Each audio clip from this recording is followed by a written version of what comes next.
Si un jour vous croisez un routier qui vous fait signe sur la D87, surtout, ne vous arrêtez pas. Cette route ne rend pas toujours ce qu'elle prend. 23 ans sur les routes, et jamais je n'avais pris la départementale 87. Les routiers l'évitent.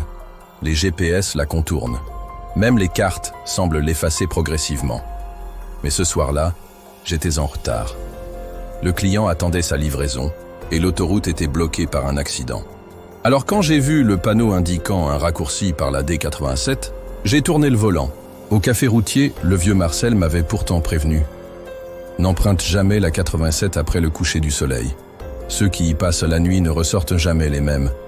Quand ils ressortent, j'aurais dû l'écouter.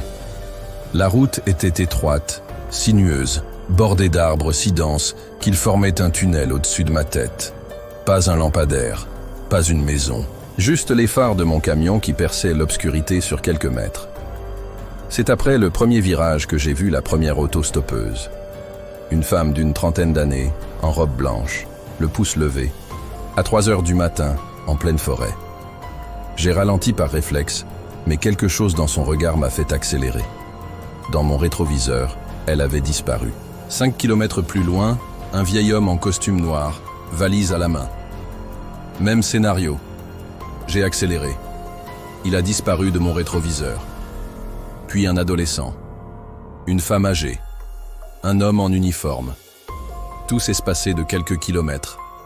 Tous disparaissant de mon rétroviseur après mon passage. J'ai essayé d'appeler, mais pas de réseau. La radio ne captait qu'une étrange fréquence où une voix énumérait des noms, encore et encore. C'est là que j'ai remarqué que mon GPS indiquait que je tournais en rond, alors que la route semblait parfaitement droite. Et mon compteur kilométrique, il défilait à l'envers. À l'aube, j'ai vu une silhouette au milieu de la route. J'ai pilé. C'était un routier, comme moi. Même veste, même casquette. Il s'est approché de ma vitre.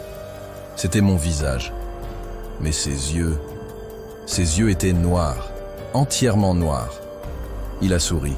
« Bienvenue sur la 87, a-t-il dit. Tu prendras ma place maintenant. 23 ans que j'attendais un remplaçant. » J'ai redémarré en trombe. J'ai roulé comme un fou jusqu'à voir la sortie, la vraie route, la civilisation. Aujourd'hui, je livre toujours. Mais quelque chose a changé. Dans les cafés routiers, les collègues me regardent différemment. Certains font un signe de croix quand je passe. Et parfois, quand je me regarde dans le miroir de ma cabine, mes yeux semblent plus sombres qu'avant.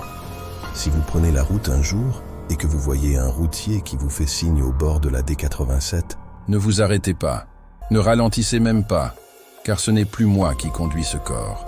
Et vous? Vous vous seriez arrêté ou pas? Laissez-moi votre réponse en commentaire. Likez si vous avez ressenti ce frisson. Et abonnez-vous si vous osez reprendre la D87 avec moi.